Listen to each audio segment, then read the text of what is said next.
This is John Garber, the Master of Disaster and Connections for Business, and I'm back on my South Florida Business Journal Leadership Interviews for the South Florida Business Journal 2011 Book of List. I'm going through the Book of List, and these are prestigious listings, and I'm asking CEOs and leaders to share with my viewers some of their ideas about leadership.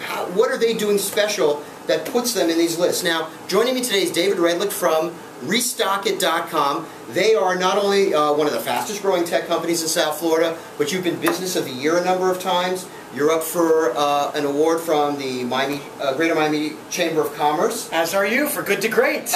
We are. We'll stand next to each other on the podium. We'll be like at the Olympics. We're proud to be there. We'll wrestle in the ring, but then we are up for good for great. We're also the South Florida Business Journal top 25 IT consulting companies. So peer-to-peer, we're getting together with people like David and saying, what kind of leadership ideas and values can you share with my viewers? So really quickly, why do you think you're consistently appearing in these awards, Business of the Year, fastest growing tech company? This isn't the 90s where, you know, a guy with a foosball table all of a sudden has a website, but they don't deliver anything. We have a hockey table in the other room. Oh, no one showed me that. Culture is very important to the team. It's one of our core values. So business culture. What is the business culture here that makes you a top performing company? We really strive to find great talent. We want to make sure we're all rowing in the same direction. But the truth of the matter is we're talking about technology, and we are a marketing company driven by technology. We have a passion for efficient growth, which is also one of our core values. So we strive to really make sure that everything is scalable. When we build something using technology, you know, using resources like you that we've coordinated with, to make sure that whether we're processing one order, 10, 100, or 1,000, it's the same process. Because again, as a growing company, you want to build scale. It's almost the age-old problem. If you keep getting the orders, oh my goodness, did you want them? But technology lets you get them and be excited about them because they're scalable. Excellent. One of the things we were talking about offline also was, as a CEO of a growing company, you've got to balance work and family, the personal life and work. What's your philosophy about that? Well, I think it's challenging. I mean, we're growing so much, and back to the culture, we're a $26 million company that only has 26 employees. Wow. So revenue per employee, obviously we're up there against some of the biggest companies in the country, but that means they're all working hard. So we make sure they prioritize their projects and pick the most impactful projects to work on. But with that said, back to culture, we also make sure that they have a great balance. From a leadership standpoint, I'm turning 40 this year, so jokingly hitting my midlife crisis. So I made health. Is there a Porsche in the parking lot? I missed that. There's not. I drive a nice car, but okay. I work hard for it.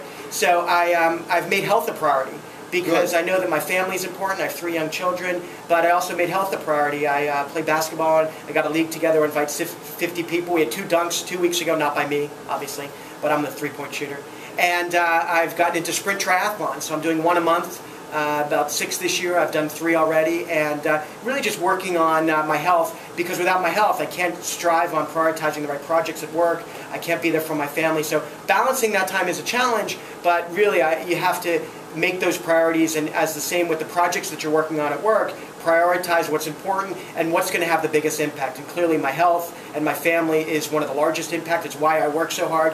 It's why my employees work so hard. But all in all, we're proud of the team that we've built, and we make sure that there's a good balance of work life. If they want to come late and leave early, or come late and stay late, excuse me, or work from home a day, we have a lot of opportunities with flex time. We have an amazing stay-at-home mother that used to be with a major Fortune 500 company here in South Florida that works from home because she works with her she wants to spend time with her family. So we're very respectful of our employees' needs and their family and their balance as well. So you've got the mobility, the remote access, so you can be flexible about that. You know, one of the things that strikes me about your philosophy on health, and I also know you guys are pretty active in the community with community outreach here, is that what you do as a leader here is the model for your employees. So a lot of your employees say, hey, you know, David's a successful guy, what is he doing? And it's always very important for business leaders to realize that people are watching. First and foremost, their employees are watching, and secondly, the rest of the market is watching. So you acting as a role model and somewhat of a mentor in these areas of priority and work to your employees is really huge.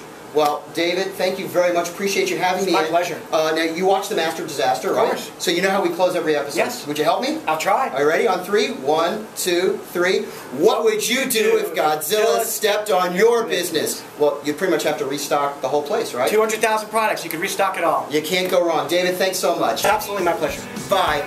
See you next week.